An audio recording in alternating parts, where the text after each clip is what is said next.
head. I was just thinking about what they do and how they put these payday loan places in black neighborhoods, and it's really designed to exploit financial desperation and a lack of financial literacy.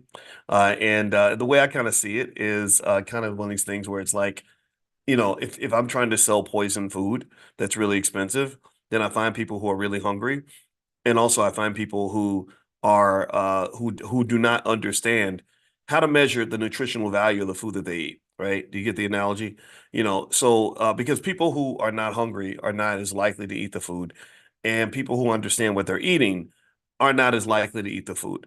So given that financial literacy is pretty low all across America and pretty low and definitely low in the black community. I think it's kept deliberately low, but also we keep it low. Remember that racism and oppression is typically a two-way partnership. It's not like, it's not like they're oppressing us and we're just fighting it tooth and nail.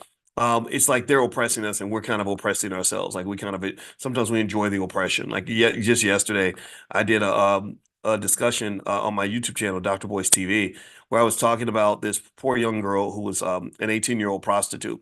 And they were asking her, about her experiences. And she was saying, oh, it's been terrible. I've been running around getting chased and kidnapped. I almost got kidnapped by some people that wanted to traffic me.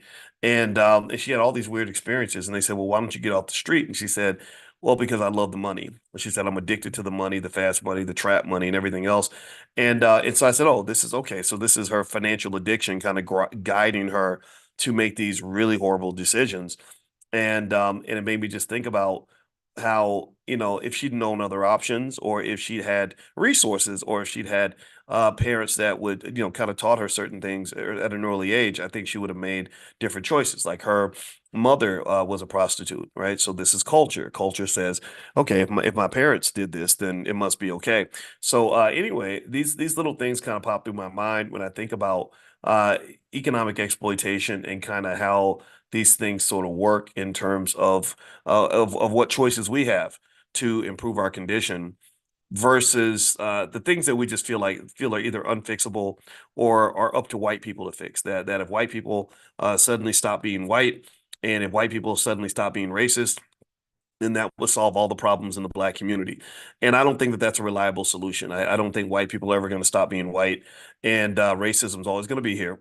And it's not so much malicious racism in the sense that they are looking to harm you on every step of the way. I think that I remember there's like this whole narrative that cops wake up just saying, "I want to go shoot a black person today," and I grew up knowing a lot of cops, good, bad, and everything in between. And I never saw a cop who was like, "Yeah, I really want to pull out my gun and I really want to shoot somebody and possibly go to prison and put myself in a life or death situation." I just never saw that. My dad was a cop for 25 years, and he just kind of wanted to get home without getting killed. Like that was kind of it. And so I think that these sort of narratives where we engage in this perpetual suffering and then just say, oh, it's because they're out to get us. I think that we kind of have to sort of curate that idea a little bit and really ask ourselves, like, what's really going on here? What is this? And I can tell you that basically I kind of believe that it's not that the world is necessarily always seeking us out to exploit us. I mean, I think that they do to some extent, but I don't think they're thinking, like, sitting here writing down, like, okay, how do we go get the black community today? I think it's more like, how do we as capitalists go out and make as much money as possible? And so when they're trying to make as much money as possible, they're going to hit the softest targets, right? So they're going to hit the targets of people that are financially desperate. They're going to target people that are financially illiterate. And in both of these things, financial desperation and financial ignorance are two things that we control. Right? We control how desperate our child is going to be when they go out into the world. We've talked about this. We've discussed like the $5 a day plan and things like that. I explained to you all that literally, if you just invest literally the same amount of money that we waste on, Popeye's chicken and Nikes and everything else, that literally we would have plenty of wealth. We would have an insane amount of wealth by the time that child is 21, 22 years old. They never even have to work for anybody, let alone be financially desperate. And then number two, financial literacy is something I could give your child probably in about an hour. Right? I can literally talk to kids in about an hour and tell them more about wealth and economics that will stick than they would probably learn in 12 years of public school. That's crazy. That's insane. Now, it's not due to some superpower that I have. Maybe I do. Maybe I'm good. I mean, I do have a PhD in this, right? So I thought about these things a lot, but also a lot of it's just laziness, like just a lack of interest. It's consciousness. It's that we're not conscious of it. We don't think about it. We kind of just sort of think, I don't know if we just think that these things are just going to figure themselves out or it's just going to happen just naturally. You know what? The other day, one of my friends has a 14-year-old daughter, and she asked me to talk to her daughter about life, just life and boys and all that. So, being the big nerd that I am, I explained to her things about love and from a man's perspective. She's a single mom, and she wanted me to just she said, so just give your opinion. She said, listen to Boyce. So I started talking about dopamine, and this is how weird. I know I'm weird, but I explained dopamine and oxytocin and how dopamine can deceive you into making bad decisions in relationships, and also how oxytocin bonds you to the person that you're with. And I also gave my politically incorrect truth, which is that I think that women, because of the science that I've read shows that women have stronger oxytocin receptors than men. That women are much more vulnerable to, their attachment to men. Not to say men can't be also vulnerable and fall in love and make mistakes, but there's specific science that says that testosterone neutralizes the oxytocin for a lot of men. That's why you have athletes that tend to be very promiscuous. And part of it might be culture for sure, but a part of it is also just nature. If you look at any animal that is high testosterone, any of the alpha males in any particular part of the mammal species, you will find that the alphas tend to tend to reproduce with like 90% of the women. So 90% of the women are pursuing the alphas. This is because animals don't care about being politically correct. Animals are not looking for a good guy who's going to take care of the babies. They're looking for the alpha, and that's who they want to mate with. And so this as it plays out with human nature, it ends up kind of becoming a little bit of a mess because then you have that one guy with eight babies mamas and everything else. But ultimately these are real things. So we kind of talked about these things.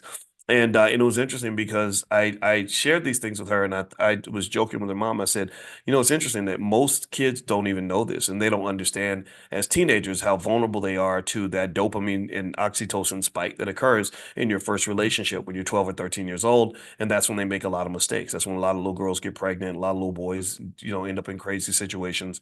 And I just kind of think these conversations have to happen with us.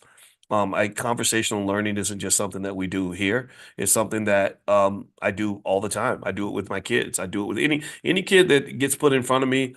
I'm gonna do my best to make sure that I share it. Any kid where their parent says, "Okay, tell them something that's going to help them." I'm gonna literally search my brain and say, "What would I say to a 16-year-old that I wish somebody had said to me? And what can I say to that 16-year-old that's going to help them avoid all the mistakes that are made by so many young people?" It's very, very sad to watch the world sometimes because you see people just literally making mistakes that were easily preventable. And you're like, well, why didn't anybody talk to you? Why didn't anybody tell you that this is, just for example, just right now, recently, there's a rapper. Anybody heard of a rapper called Lil Durk?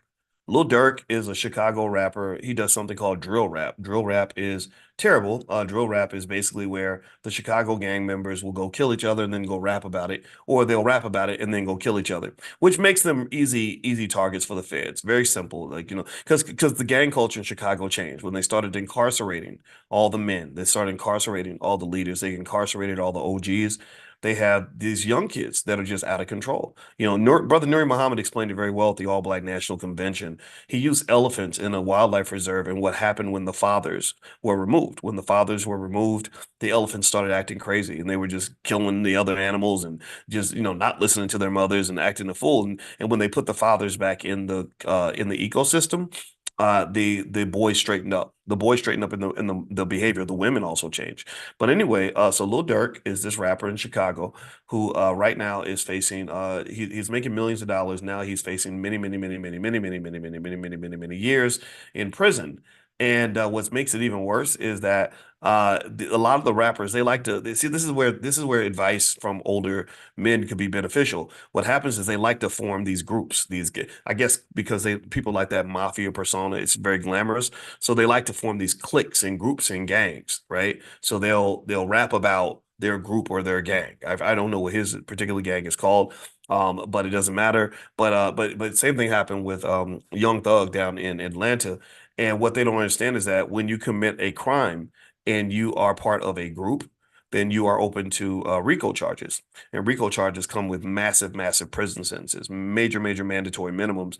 And it makes me sad because I think that there are men, older men that could have warned them about this thing. And I think that there were some who tried, but the money makes you kind of blind, deaf, dumb, and stupid. Sometimes the money has to be taken away, and even the freedom has to be taken away before you can really get their attention. A lot of times they just won't listen. I've had conversations with rappers, and some of them listen, and I talk to the ones that listen. Some of them don't listen, so I stop talking. I say, okay, since you're not going to listen, go ahead. Good luck to you. I hope it works out for you.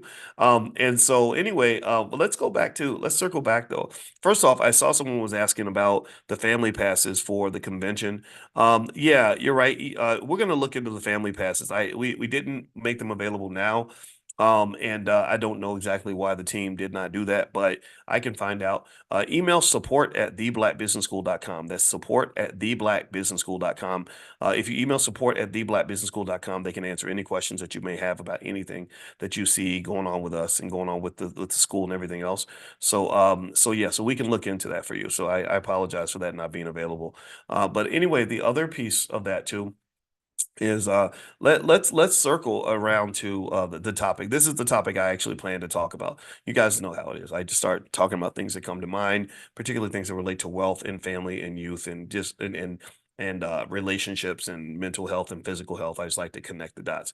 All right, so the dates for the Atlanta convention. Somebody, if you know the dates, put it in there so I don't get distracted because y'all know my ADHD will start kicking in and I'll be talking all over the place. All right, so let's talk about payday lenders and payday lenders and why you find so many payday lenders in the Black community. That's the first thing. Um, Again, I mentioned those two variables, financial desperation and financial literacy. Both problems could be solved very easily with very simple steps that everybody in this room knows. Right? You solve financial desperation for young people by investing for them when they're children. This should be a cultural norm, 100% for every child. And then number two, financial literacy could be taught in a day. It's very easy to do. It's crazy how many people don't even know the basic stuff that somebody could tell you in a 20-minute conversation. Um, but anyway, here's some stats about payday lenders that you should consider and understand how billions, maybe trillions of dollars in Black wealth gets lost to payday lenders, and not just Black wealth though. They don't remember the capitalist is kind of an equal opportunity screwer. Like they will screw everybody. Like everybody's invited to the Diddy party as far as the capitalists go, and so they're not really necessarily saying let's go get Black people. They're just saying let's go get people who are most vulnerable. Let's go get the people who are quickest to give us their money. Let's go get the people who are least prepared for what we're about to do to them. So they do this to white people too. They'll go take a white man's money. They don't care. They're like the money's green, no matter who paid the money. So don't just think it's just the racism. I mean, the racism is real, but really this is just big bank take little bank. That's what that is. It's financial bullying. That's what it's going to be. All right. So let's see here. All right. So first thing is for most payday loans, interest rates exceed 400%. That's insane. Payday loans often carry APRs of 400% or more, which pretty much traps you in a cycle of debt, which you can never repay. Debt can either become freedom or slavery, depending on how you use it. Debt can either become freedom or slavery. For some people, it becomes freedom. I met a lot of you at the All Black National Convention who said, "Okay, I took out some sort of maybe a HELOC, and I started selling stock options, and now I'm making thousands of dollars a week, and now I can quit my job." One lady was a high-paid nurse, and she said, "I don't even need to work as a nurse anymore because I sell options and I make my money." And I thought that was good. I said, "The safe and productive use of debt is a wonderful thing. It's a beautiful thing." But then, unfortunately, for a lot of us, debt is used not as an opportunity to propel, but as a survival mechanism. Okay? Debt is used, you take on the debt because you're so financially desperate that you'll take money from anybody just to get what you need. Right. And this is very unfortunate. This problem is easily solved by the methods I mentioned earlier. And and they tend to do this really heavily to poor people. And then what happens is that this debt because the interest rate is so high, it just becomes a spiral and a cycle, and they can never get out of the debt. Student loan debt is another trap. That's another financial trap. It's funny that that girl, the little 18-year-old girl that I talked about yesterday, that was on the streets, selling her body for probably small amounts of money. Well, she was actually making good money. She said she made $500 to $1,000 a day typically. So that's actually good money, right? So she probably liked the money. But one thing she was talking about, she said, I like that trap money. I really like the trap money. Like I just addicted to it. She said, I don't want the square money. And I was like, what is square money? I don't know what square. If square money, does square money mean that I don't have to bend over and let somebody put something in my body to get a dollar? Does square money mean I ain't got to risk getting 30 years in prison? Does square money mean I ain't got to risk going to prison? Like, sorry, or getting killed? What does square money mean that I'm not gonna end up doing something unethical and hurting other people? The way she said it was so interesting. I was like, maybe I'm a square. Y'all think I'm a square? I hope I'm not a square, but maybe I should be. I want to actually, you know what? If that's what a square is, I think I want to be square. I said, just call me the Rubik's Cube because I want to be square as hell. I don't want to be in the trap. I don't like traps. And one thing about being in the trap is that we think the trap is for poor people. Trap music was for poor people, but really what we often forget is that there are a lot of people in the trap. There are lots of middle class people in the trap. There are wealthy people in the trap. There are PhDs in the trap. Have you ever gone to YouTube and seen all the PhDs that get on there and do like TED Talks about how they have a whole doctorate and can't pay the rent, or they're making the same amount of money as a welfare recipient? I think that is very interesting. I say, gosh, you have all this education. You spent all those years studying your butt off. I mean, getting a real PhD is really, really hard. If you go to a good research school and get a real doctorate, it'll rip the soul out of your body. Like it is hard as hell, right? Now, these other PhDs, I can't speak for that, because everybody calls themselves doctor this and doctor that, but a lot of it's not, honestly, it's not that it wasn't rigorous what they went through. So my thought is, if you studied that hard and went through that kind of hell to get your advanced degree, why didn't you study how to make some money? Like, I mean, I'm serious. I mean, you've studied cutting edge biology techniques. You know all there is to know about political science. You were sitting programming computers all day to get your PhD in engineering or whatever it was, or philosophy or something. I mean, if you're doing all that studying anyway, why don't you sit down and study how to make some damn money? Same thing. Same thing. That was my logic. But then again, maybe it was because I was a finance professor. Right? I have an advantage, a natural advantage, because I was very, very aware, very conscious of all the ways that there are to make money. But that really became my challenge to myself. I said, man, if I'm supposed to be so smart and so educated, I should be, and I can solve all these math problems, these advanced math problems. I should also be able to solve this other problem. How am I going to bring some money in here? And again, I didn't want the trap money because I was already in the trap. I was in the professor's version of the trap. Anybody else? Anybody else know what it's like to be in the trap? Give me a yes. Let's make some trap music. How many other trappers are up in here, like living in the trap, just stuck in the trap?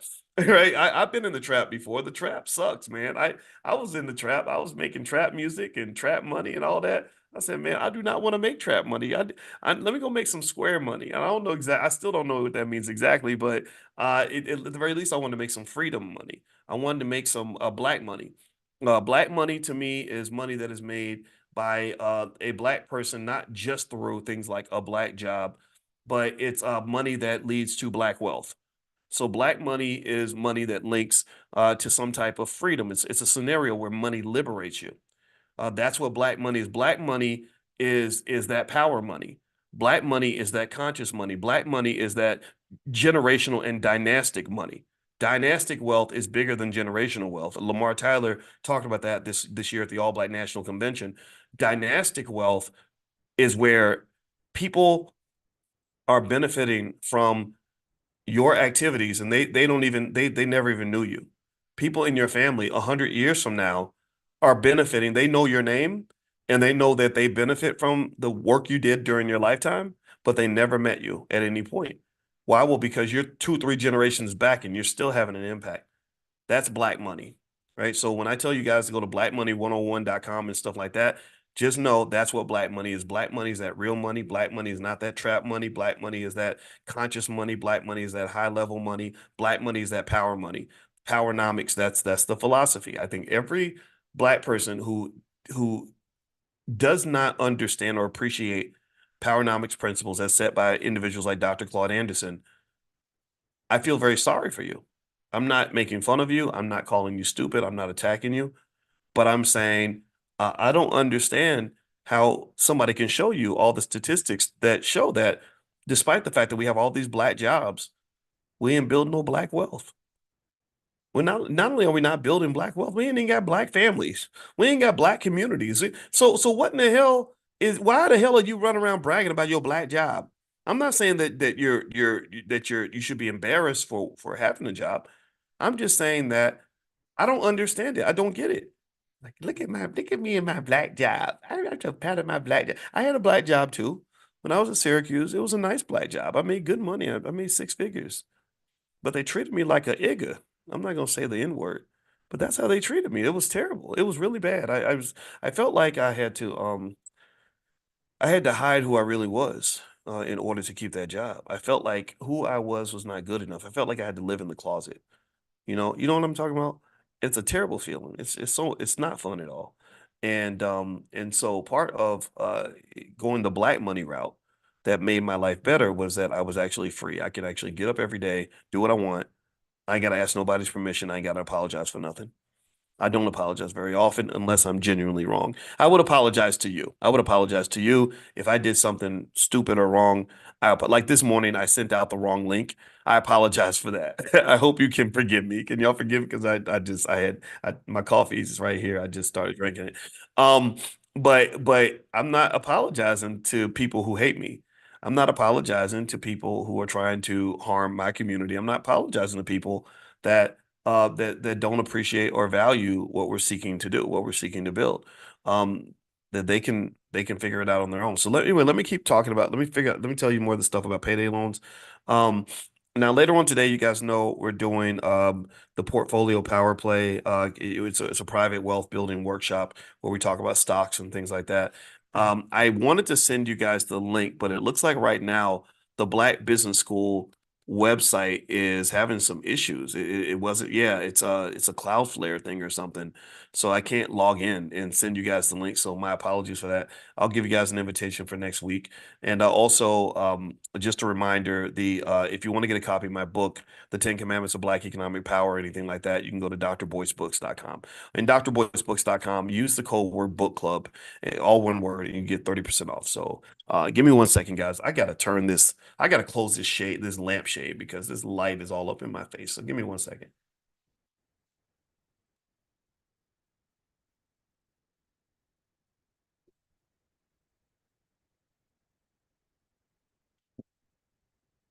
Okay.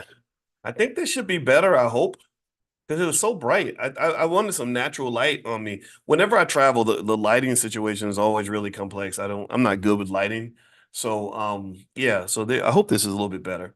All right. So anyway, let me hop back in and finish explaining some of this.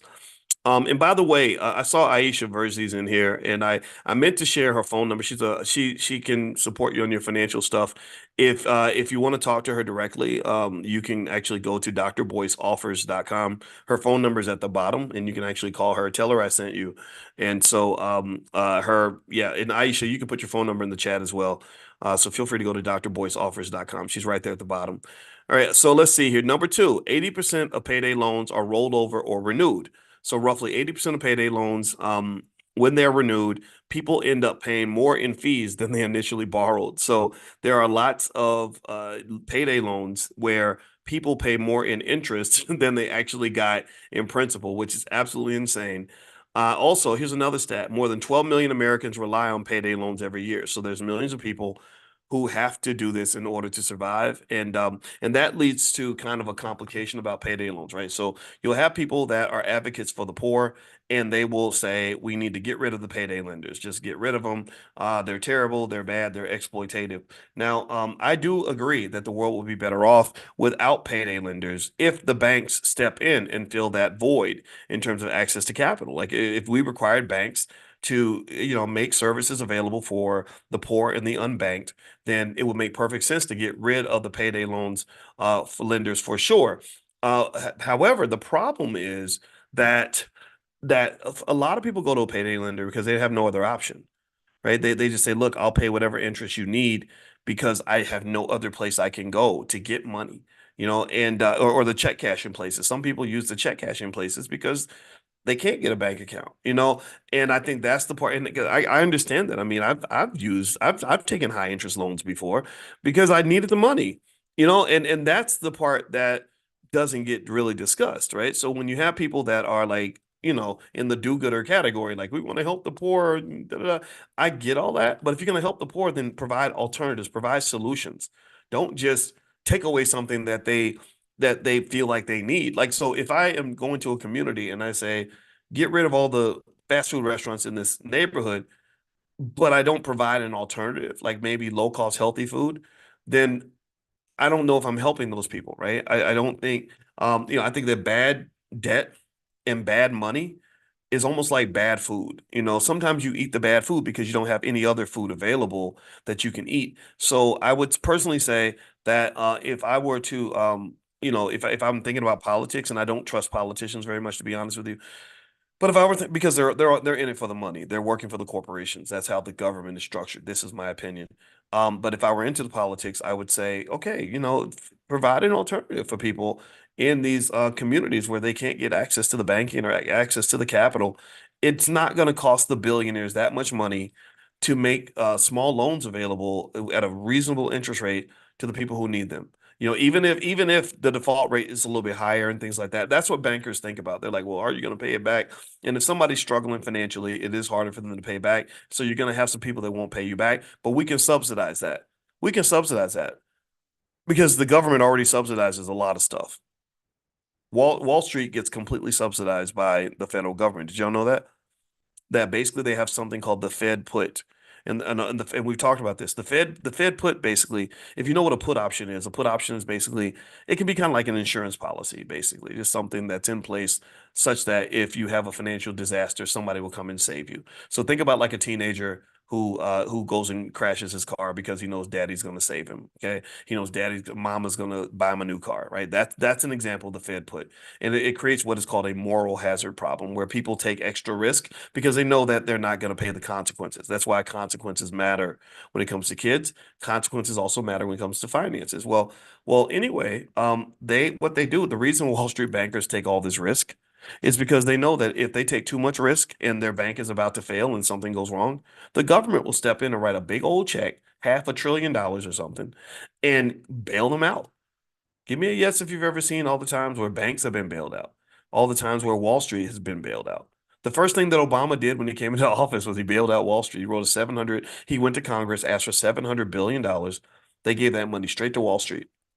So if you can go give Wall Street $700 billion, why can't you do that for poor people? Why can't you do that for working class people? I mean, really, the access to capital is one of the most critical problems that families face, right? See, what people think about is they think about money in terms of amounts. They're like, if you have a business and you make a lot of money and you make a good profit, then it's going to be a good business. But that's not the whole equation. Money is not just about amounts. It's about timing. Can you get the money, not just the money you need, but can you get the money you need when you need it?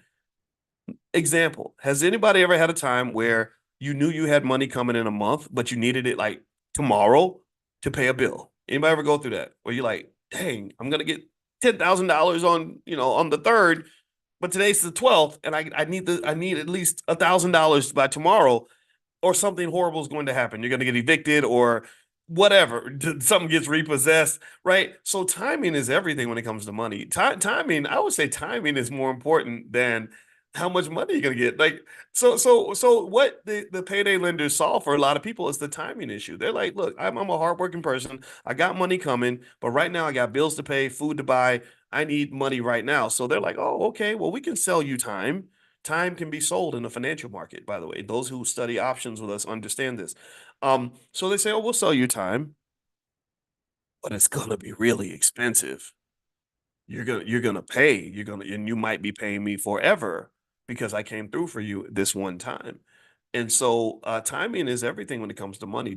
More businesses fail not because they can't make a profit, but they fail because they can't get their money in time to keep the business alive because your bills are coming in. I remember I used to hang out a little bit with Damon Dash, with who worked, did the stuff with Jay-Z and all that, Rockefeller, Rock Nation. He's a really fascinating guy to hang out with and talk to. We invest differently, let's just say that. And he takes a lot of risk. I'm not big on risk. Like if you go into the Prime program, you'll know my number one goal is to minimize the risk, right? Whereas he's like, bet it all, bet it all, bet it all. I'm like, well, you can bet it all, but just do a calculated risk. Don't just do it out of emotion. Like you have to think about it. Be careful, be strategic. And you don't have to always bet it all. In fact, betting it all is probably not a good way to invest, honestly. But I didn't respect his approach. I just kind of disrespected. I listened and I tried to understand and contextualize. But anyway, so Dame, I remember he talked about going into the fashion industry. So him and Jay-Z back in the day used to create like Rockefeller, Rockaware, and all this stuff. And one thing that Dame said that was actually absolutely true is he said the fashion business was really hard because even if you're selling lots of merchandise, you still can run into major cash flow issues because what'll happen is your stuff gets really popular and a whole lot of money will come in, or a whole lot of orders will come in, not money, orders. So you got all these what they call accounts receivable. So you got all this money that's coming in later, and but they're gonna pay you like on, with these 90-day invoices or whatever. So in the meantime you have to get inventory in order to supply or to fulfill this demand. And so there's an imbalance between when your money's coming in and when your money's going out, because a lot of times you have to pay it out quickly, but you're getting it slowly. So that timing imbalance can cause your whole company to go bankrupt. It happens all the time. When I was studying finance in undergrad, we used to do calculations to calculate how many days it takes for you to get paid, and one aspect of a business is making sure that you're getting paid fast enough to make sure that you can deal with your short-term financial needs. So that's a critical part. In fact, if you look at a company like Uber, if Uber wasn't able to have proper cash flow timing and access to capital, Uber wouldn't exist. Because Uber, I think now they might be profitable, but a couple of years ago, I think they lost like $6 or $7 billion in a year. It was crazy, but it's always been a good business. It just wasn't cash flow positive. Waymo, autonomous vehicles, is owned by Alphabet. Alphabet is the daddy, the sugar daddy that supplies Waymo, because Waymo is a heavy money losing company. And one disadvantage, this is where I want to have the racial conversation. If I'm sitting down with a Kamala Harris or Donald Trump or anybody in between, if I ever wasted my time in a meeting like that, and if I would only do a meeting like that if I was clearly convinced that they were going to actually listen. I don't like politicians because they're full of crap. But if I was going to actually sit down with them, I would say, this is your racism problem. Black people and black businesses can't get access to money when they need it. They can't. They got these great business ideas. You got a business that made 100,000 last year. You could have made 1 million, but you can't go. You're not able to get the financing you need to expand the business. But at the same time, you got these mediocre white boys in Silicon Valley with businesses that don't even make money yet, that are able to go raise $10 million in a funding round or whatever. So I do like under specific conditions. I am happy I saw, I think the NAACP is doing some kind of thing where they're raising money to help, businesses to solve that problem. I like it, but I have to learn more about it because unfortunately, because all money is not good money, I don't know how much I can immediately trust money from the NAACP. I want to know where the money's coming from and what the conditions are that are attached to that money, right? Because so much money gets given. Remember, Donald Sterling, the really racist guy who owned the Clippers, got an NAACP award, right? Because he loved black people. So I think Donald Trump also got an NAACP award. I mean, come on now, really? So it's kind of like, okay, are y'all for sale? Like, what's wrong with you? But not nothing against it, and not to say it's necessarily a bad thing, but really access to capital and financial timing is one of those undiscussed issues, such that if it was resolved it would make a massive difference. Now, how would you apply this to your family? Well, let's talk about that. when you do things like that $5 a day plan, right? If you go to blackwealthmasterplan.com, blackwealthmasterplan.com, somebody type in the chat so everybody can see it. Blackwealthmasterplan.com. It's free, $5 a day plan. What happens is you're really building a more direct path to having a family bank. I know people have talked about build your own bank, stuff like that. I'm talking about something that can be done in just 5 or 6 years with small amounts of money. Um, it works, and what happens is that when you've got this consistent capital base being built up through consistent investment in the stock market, and then ownership of real estate, where your property values are naturally going up, you're building that capital base, which therefore then allows you to have a place you can go draw resources from when you're in a financial crunch, or when you have a financial opportunity, or when you have a short-term cash flow situation that has to be dealt with. A lot of million and billion dollar black owned businesses either die or they don't exist because the founder couldn't raise just a few $1,000s to get started. I have so many people that come to me all the time, every year at the convention and stuff, and they'll have really good ideas that will require hundreds of thousands of dollars, if not millions of dollars in funding. And I don't always know what to say because I don't know how to go out and just get you $3 million to bet on an idea that you have. What I do know how to do is I do know that there's a lot, if you're creative about it and you know what you're doing, there's scenarios where you can bootstrap a business with just maybe 10,000, maybe 15,000, something like that. And this requires both entrepreneurial skill and access to just at least enough capital to kind of get things off the ground. Like a lot of imagine this, think about this. Here's something that would add $1 trillion in black wealth in a generation.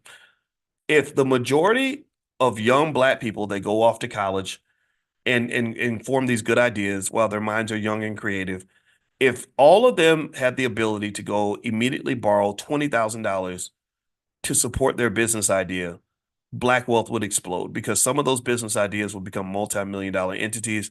If you train them in a specific way, you train these young people while they're kids on the things that we talk about in the Black Millionaires of Tomorrow program, like being a sturdy child, systems, technology, entrepreneurship, relationships, and delegation. That creates a natural scaling mechanism, which allows them to become the kinds of alumni that can really take an HBCU to the next level. Um, you're not gonna ever really grow your institution in the right way if all you're doing is training people to go get their black job. You pick up your black job, it's like picking up a sack lunch that doesn't have much nutritional value, doesn't have a lot of food in it. Everybody's eating, but they're not eating good. You want some of your alumni, especially your smartest, hardest working people, to really be able to eat good. You want them to be millionaires and billionaires, right? Because those are the people that write the big checks.